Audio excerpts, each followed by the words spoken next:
margin of any side in the half, but we can have a look at what Cass are doing in that regard if it doesn't cause a stutter on the recording. And I can get that up, and if you want to riff for a couple of minutes and talk about anything else in the game that you saw from the highlights, because my computer's being slow because it's shit. Yeah. Where we're at on battery. State of the art media facility. Yeah. But yeah, and I mean, do you want to run us through that lineup then? That was the worst lineup ever in Super League whilst I'm getting this open. Yeah, I'll have to borrow this off you just because you put the paper away. No, it's just there. It's just I can't find the page. So it was Jared Simpson, Lewis Senior, Jordan Turner, Aaron Murphy, Innes Senior, Lee Gaskell and Jordan Rankin in the halves, Sebastian Ikehefo, Adam O'Brien, Akumitai, Dale Ferguson, Michael Lawrence and Daniel Smith. I've not actually heard of Daniel Smith. Daniel Smith's the lad who came through at Leeds, went and played in the backwaters down under, right? Came back and went and had a spell at Wakefield and then got moved to Giants and got injured. Right.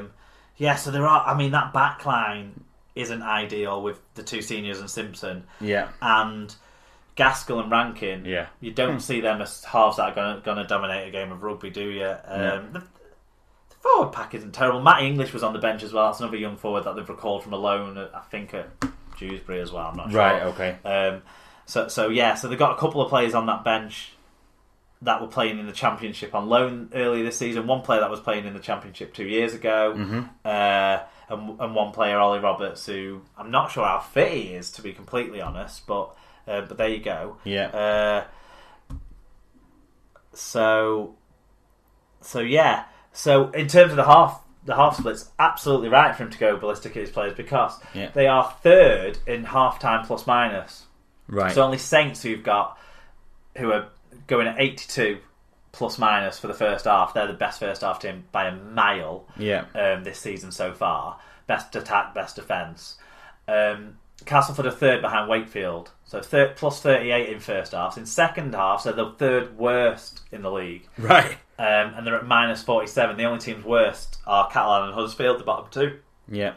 And Wigan are absolutely smashing that. 186 449 again. So Wigan have got the second best of all halves. If you put first halves and second halves all together, Wigan's second half defence is the second best defence of any half. Saints' first half defence, and their attack is miles the best by over 60 points. And a plus 137 points differential for second half for Wigan. Saints and Leeds and Warrington are all ranking well in that regard too. But bad second half. So Castleford's totally justified to point that out, isn't he? Yeah.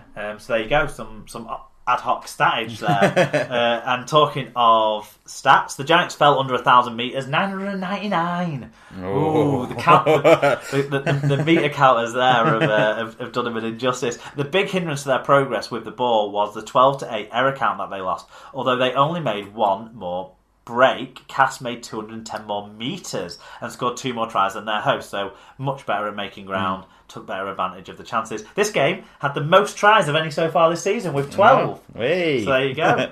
Another most. The week with the mostest. Anyway, in terms of the winning players, strong performers, Liam Watts 136 metres, Grant Millington 120 metres, so the starting props particularly impressive for the Tigers, and I think those two, as far as those two go, is as far as Cass go, I think, in the second half of this regular season. Alex Foster 2 tries, Paul McShane 1 try and 2 try assists. So those two were possibly the players that I've seen other people mention as the best two. Yeah. Alex Foster's got a lot of... I think he was man of the match anyway. A few people have picked him out, and he definitely... And all of a sudden, this Game of Thrones... I don't watch Game of Thrones, but people have been throwing Game of Thrones references around about him. It's too gory for me, Game of Thrones.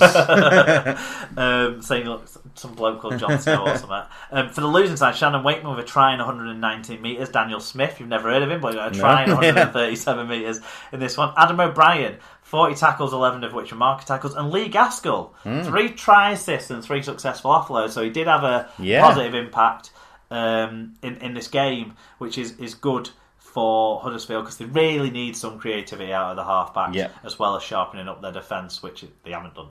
Yeah. Obviously, 40 points. Moving on to the last game of the week then, and it is Wakefield against Leeds. This was the closest game of the week, really.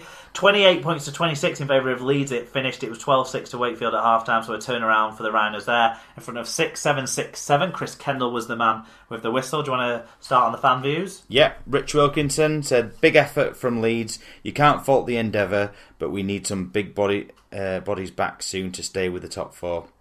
Leeds missed Moon, but Myler continues to be an outstanding signing, and the kids are giving their all. The older heads saw us home. Wakey never gave up, but were outclassed in the end. Leeds again find a way to win. MOT. What's it? Means marching on together. Oh, right, okay. Yeah.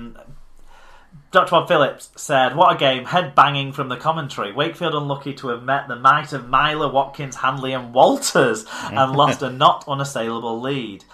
Just need to learn how to win against Huddersfield and life would be happier. John Hamilton, a tight game, so nice to see a bit of attacking bite without Moon. Looks like Sutcliffe is being pushed back to his utility role, but with Handley in this form, he's deserving of his place. He's a bit small at centre for me, but has grabbed his chance and adds some pace that was otherwise lacking. Captain Callum in some form on the other edge as well. And Cutthroat Jake said, considering the size of our front row, that was a great fight back and victory. A captain's knock from Watkins, leading from the front, and yet another try from Handley. He's certainly making that position his own, so I expect he'll be dropped for the Wigan match. Yeah, Ash Handley has been a revelation, hasn't he? How many tries has he got now in that in this sort of period of time? It's like 8 or something. I'll have to open up another spreadsheet, but he's going over a try, over a try a game. I think he's just behind Marshall in terms of tries per game. Liam Marshall and Ben Barber in terms of that tries per game is around that sort of area. So, because obviously Liam Marshall's over 2 tries a game, remarkable. But he's going great guns, and he's setting them up too. He's not just scoring them. Yeah. He's making a lot of ground. He's working really hard. He's not had the piss taken out of him in defence, which would be your worry, especially when he's going to have a halfback defending inside of him and tired forwards because they're so busted in the pack. Mm-hmm. You've got to be impressed. Yeah, I mean, Watkins is going well in the other centre, like John pointed out there. Both Johns pointed out. But yeah, you can't say enough about everything we've seen from him. Really, he keeps going great guns. He grabbed another try in this one. Watkins grabbed 2 tries. So that's the strength of their attack. And Myler's pulling it all together. Sutcliffe played in the halves, which he can do. Did you expect Myler to do as well? I sort of thought it'd be a. When I thought about Leeds, I think you probably put them 5th or 6th in the league. One of the big weaknesses that I thought was that the halfbacks wouldn't sort of do so well. But Myler, he's playing much better than he ever did. The big question for me was, could Myler dictate the tempo of games? Yeah. Because that's what Leeds need. Sinfield did it for so many years. Maguire did it for a few years. Because they play this off-the-cuff style, they play this quick running game, this lot of getting out of dummy half and getting offloads away and being busy around that sort of stuff, and Joel Moon plays so well into that. Richie Myler has always sort of been seen as a support player and a player who can occasionally have a spark of genius, but most of the time is just a support player, and that's as good as it gets. But he's turned into an on-field organiser, he's matured, he's playing that role brilliantly well, and I didn't expect him to be naff. Totally didn't expect him to be naff because he was really good at Catalans. In a generally poor team that were putting him on the back foot with the discipline and tackling lack of. But his defence came under scrutiny for Catalans. Leeds are protecting that, and they've always been very good at protecting the weaker defenders. Rob Burrow's always been well hidden in defence. They managed to overcome the fact that Sinfield was one of the worst tackling forwards I feel like I ever saw. For a large parts of his earlier end of his career. In that World Cup semi-final. But in the earlier end of his career, I thought he was not great defensively. And Burrow, they always hid, like I say. So that they're old hands at that in terms of what the Leeds organisation does. Yeah. And I think they've done it masterfully with Milo, which is meaning they can get just the best out of him, and they absolutely are, and he's playing brilliantly. Wakefield, I feel desperately sorry for. They've lost a lot of games. Close games. Yeah. I think they've lost the last. I think the last 3 games they've lost by a combined total of less than 10 points. I think it is. It's not. Yeah, it does feel unlucky for them. But then again, they had a lead at half time and they didn't on home soil. Yeah. Again, they haven't controlled that game to make it be a win, and they're just not taking that step up against those teams a step ahead of them. Leeds played a masterstroke in this one, from what I've read, by bringing, even with the scratch front row that they're playing, they saved Brad Dwyer until the last 20 minutes. Yeah. So Trinity's big strength, and the thing that I thought would win them this game, is their big, strong forward pack. Yeah. But thinking they'll be tired as this game closes in, third Easter game and all that, let's bring that's when we'll bring our interchange hooker off, because Parcell could play the full 80 but probably has lost his zip by that point of time in this game, especially having to tackle those big blokes for 60 minutes. Managing to hold into the game with that and then throwing Dwyer on around about the hour mark was huge, because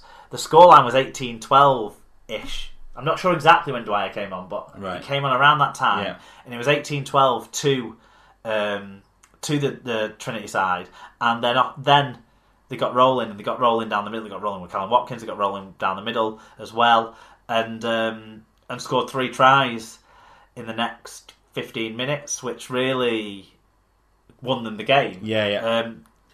Max Jowett scored a quality try to finish it off. Ryan Hampshire's ludicrous offload. And Hampshire seemed to think Jowett wasn't going to make it because of all the Leeds defenders around him, but he had just enough nip and just enough strength to get to the line and get it down. So that was quality. And there's good things to look at there for Wakefield. And Hampshire took that kick.